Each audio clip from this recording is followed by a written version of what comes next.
Back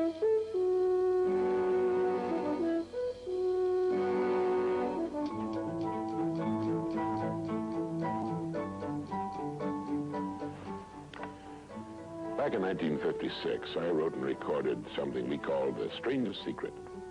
Without advertising or fanfare of any kind, it outsold all other non-musical, non-entertainment type recordings. It's been heard by millions and millions of people throughout the free world, and in the process, created a brand new industry. Learning through listening. On one of these solid-state cassette tape players. This player has revolutionized the learning process. Now people listen in their automobiles while driving to and from work and on sales calls, time that was formerly wasted, on their commuter train with the little earpiece, in the bathroom while shaving in the morning, at the dinner table with the children gathered around the table and the whole family together for a change. This has made a tremendous difference in the business of learning. But getting back to The Strangest Secret, what makes a bestseller? What was there about that recording that caused millions of people to want to hear it over and over again and let their children hear it and play it for their employees and their sales forces? Well, I'm making a talk here today in which I'll cover the highlights and philosophy of The Strangest Secret, and I'd like to invite you to join us, and I hope you find it of some value.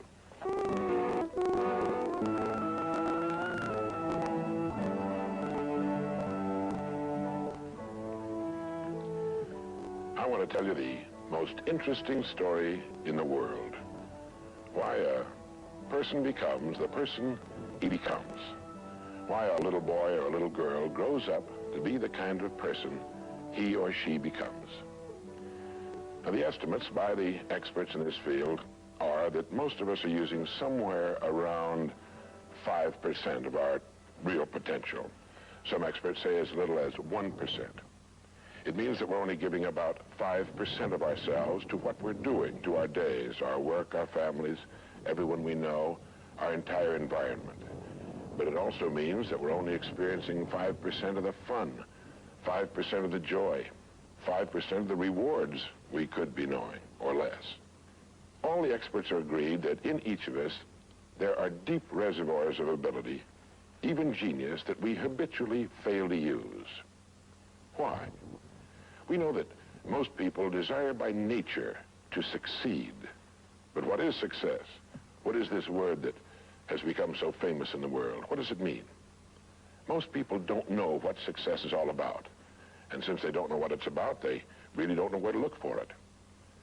Success is really nothing more than the progressive realization of a worthy ideal.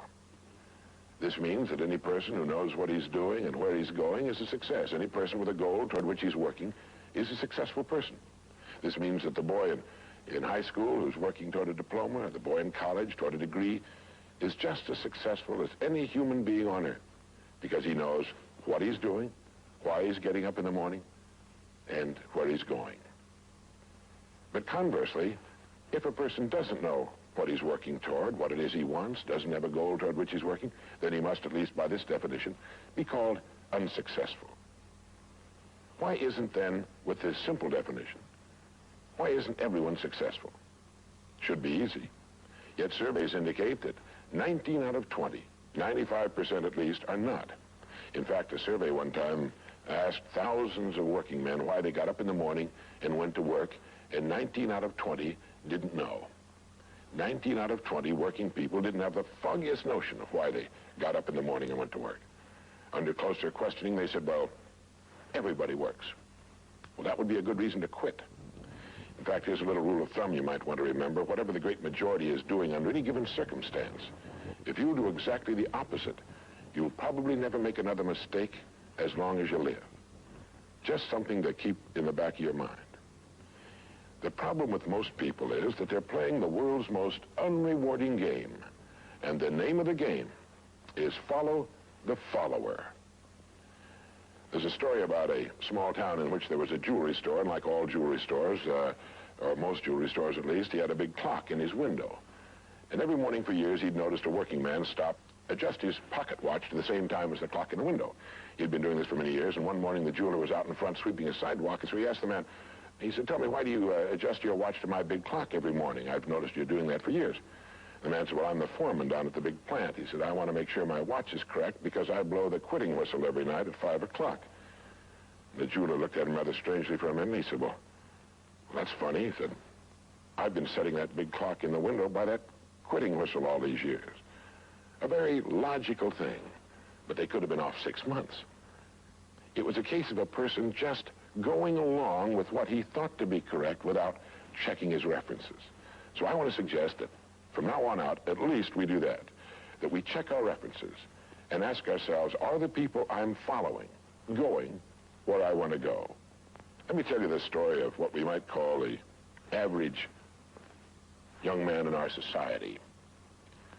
Now, from the time this boy is born, there's only one thing on earth he can do, and that's to begin to think, act, and talk like the people by whom he's surrounded. This is all in the world he can do.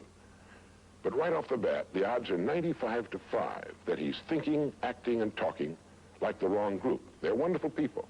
They love him. They'd do anything in the world for him. They want him to succeed. But the odds are 95 to 5 they haven't got the answers he needs if he's to reach fulfillment as a human being, if he's to reach this success that he wants, if he's to reach into these deep reservoirs of ability and genius we know he possesses and draw it out